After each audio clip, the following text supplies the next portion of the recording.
आज हमें पढ़ना है उर्दू फॉर ऑल में से उर्दू ब्लॉकर्स के उर्दू फॉर ऑल में से 13वें लेसन 13। इसमें कौन सा लफ्ज है? आइन। ये शक्ल को याद कीजिए पहले। ये एक ढांचा, इसका एक खुद की पहचान है, अपनी एक खुसूसियत रखता है एक ढांचे से। लेकिन ये इसका नाम क्या है? आइन। इसको अगर हम इंग्लिश में समझाना चाहेंगे तो ये किसी भी वॉवेल की आवाज दे सकते हैं। अब इसमें जैसे कि ये के मुताबिक पढ़े थे कि ये कौन सी वॉवेल की आवाज आएगी? ई की, आई की, ए आई की, सेमी वॉवेल वाई की। लेकिन इसमें क्या है, कोई खास वॉवेल की आवाज नहीं है। ये कोई भी वॉवेल की आवाज ये आइन दे सकता है। और इसी के ऊपर अगर आप नुक्ता लगा देंगे तो यही शक्ल, यही ढांचा आपका क्या बन जाएगा? गैन। तो इसके ऊपर नुक्ता आने के बाद ये एनी वॉवेल का नहीं बल्कि आप गैन किसकी आवाज देंगे? इंग्लिश में जी एच की। अगर हम कोई उर्दू वाला लफ्ज लिखेंगे, जुमला लिखेंगे, तो जिसमें जी एच आएगा तो समझ जाने का तो वहाँ क्या है, उर्दू में गैन का इस्तेमाल होगा। तो ये नुक्ता ना होते वक्त ऐन बन जाता है ये ढांचा, जो किसी भी वॉवेल की आवाज दे सकता है। और नुक्ता डालने के बाद गैन आ जाता है, जो कि किसकी आवाज देने लगे? जी एच की। जैसे हम बता रहे कि हरफ ऐन गैन। नाम क्या है? देखिए इंग्लिश में ऐन के लिए हम क्या क्या इस्तेमाल करेंगे? ए आई एन।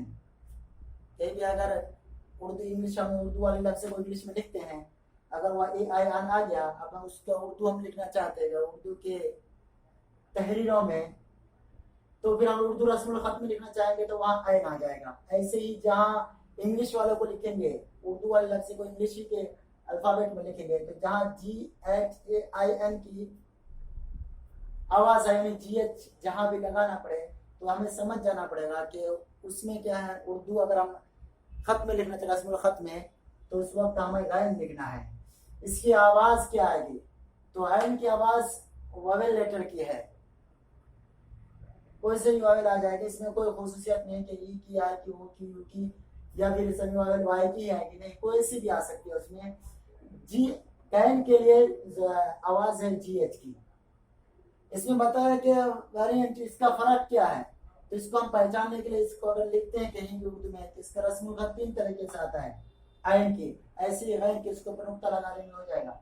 जैसे कि पहले अगर शुरुआत में या लास्ट में या बीच में आ जाए तो किस तरह से लिखेंगे? शुरुआत में हमारा आइन ऐसे आएगा और बीच में हमारा ऐसे आएगा। अगर लास्ट में आता है और उसके पहले वाले हरूफ से मिला हुआ होता है तो उसकी शक्ल ऐसी होगी। ऐसे गैन की समझ ले, गैन अगर नुक्ता हल्के देने का एक को, शुरुआत में ये, दरमियान में ऐसी शक्ल आ जाएंगी, लास्ट में अगर हरूफ से मिला हुआ रहे तो हमारा ये शक्ल आ जाएगा।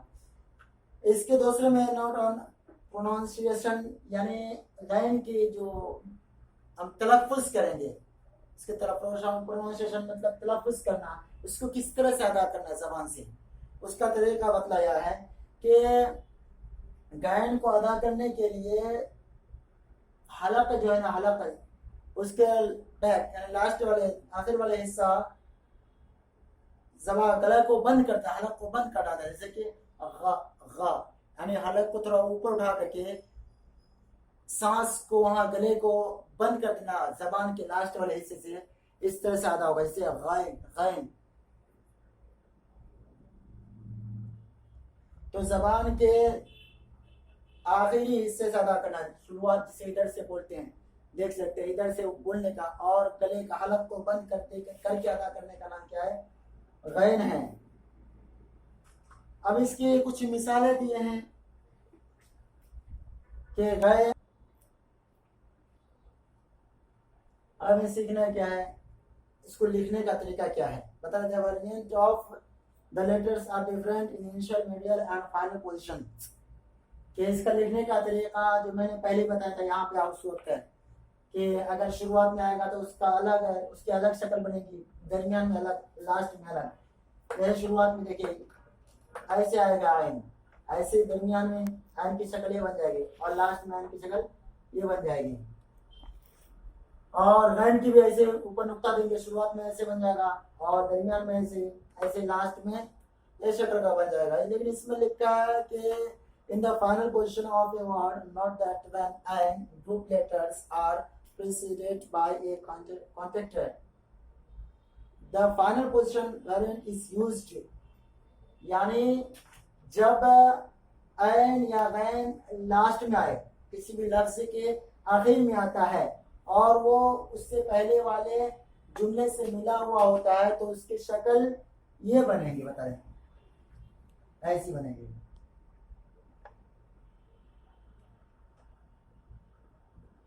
इसकी शक्ल ऐसी बन जाएगी। तो कोई भी जुमले के अगर लास्ट में आ जाए और उससे पहले अगर ऐन मिला होता है तो उसकी शक्ल ऐसी बनेगी। हाँ, अगर मिला हुआ ना हो, लास्ट में है और कोई कनेक्टर नहीं है, उससे कोई मिला हुआ नहीं है, जैसे कि शुरू हो गया वगैरह, तो इस वक्त पूरा आयन लिखना पड़ेगा, यानी इस तरह से पूरा आयन लिखना पड़ेगा। यानी लास्ट में अगर पोजीशन आए तो इस हुरूफ के दो हालतें हैं। एक तो उसके लिखने के डिजाइन ये होंगे कि जब वो किसी लफ्ज से मिला हो।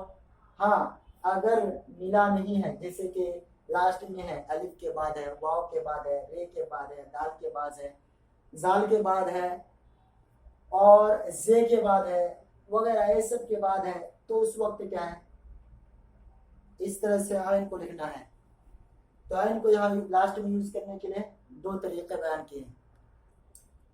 अब लास्ट में आया है कि आयन को हम कैसे पढ़ेंगे, इसलिए कि इसकी आवाज यानी वॉवेल की है, वॉवेल लेटर की है, लेकिन इसको पढ़ने का तरीका क्या होगा।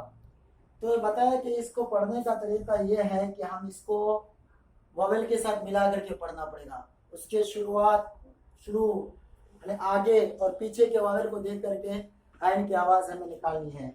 जैसे कि मिसाल दिया है किताब में, आदत शुरुआत में निशफन, ऐसे ही ईद, ऐसे ही औरत। तो हमको अब इसमें गौर फिक्र करना पड़ेगा खुद से।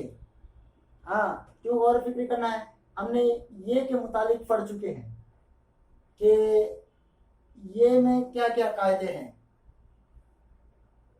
ये के कायदे पढ़ चुके थे, बड़ी छोटी है, जब वो किसके आय की आवाज देवे या तो वाई की आवाज देवे, आय की आवाज देवे, इसके आखिर में ये के नीचे जेर लग जाता है। तो ये कोई सी भी आयन क्या ना वॉवेल की आवाज देता है, यहाँ आयन किसकी आवाज दे रहा है, आय वाले वॉवेल की।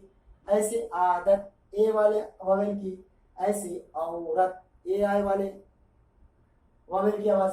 तो हमें क्या है पढ़ने के लिए, आयन कोई से भी वॉवेल की आवाज, सेमी वॉवेल और लॉन्ग वॉवेल दोनों की आवाज दे सकता है, पांचों छहों में से कोई से भी आवाज, लेकिन हमें खुद उसमें गौर करना है उसके आगे पीछे को। जैसे कि इसमें और भी मिसाल है, इराक, ऐसे ही आयश, ये आयो वॉवेल की आवाज, ऐसे अकल एक ही, ऐसे अका मुअम्मा, जाली, शुरू, उर्फ, शेर और अरब। तो इसमें बहुत सारे एग्जाम्पल है, लेकिन हमें समझना ये है कि इसमें हमें आयन को देखेंगे, आयन के बाद देखेंगे, कभी उसके पहले देखेंगे, जैसे या आयन के बाद अलिफ को देखे तो हमें पता चला कि ये कौन से वॉवेल की आवाज दी, और ये वाले। इसे यहाँ पे हमने आयन के बाद ये को देखे हैं, हाँ ये के नीचे खड़े से है, खड़ी हरकत है, तो यहाँ हमने कौन सी आवाज दी, आय वाली। ऐसे यहाँ ये आय वाली। इस तरह से हमें हर जगह आयन को समझना है, आयन को समझ करके फिर उसमें हमें पता लगाना है कि यहाँ कौन से वॉवेल की आवाज है। तो आयन वाले लेटर को हमें पढ़ने के लिए हमें जरूरी है कि पहले हमें इससे शुरू वाले लेसन जो हमने पढ़ चुके थे, छोटी है, बड़ी है, ऐसे ही वाव वगैरह जो भी वॉवेल के मुताबिक पढ़ चुके थे, उन सारे वॉवेल के दर्स को, सब असबाब को हमें ध्यान से फिर से पढ़ना है और उसे याद रखना है। तब जाके हम क्या कर सकते हैं, आयन को सही तौर पर पढ़ सकते हैं और उसको सही तौर पर लिख सकते हैं, उसका हम सही इस्तेमाल, सही यूज कर सकते हैं।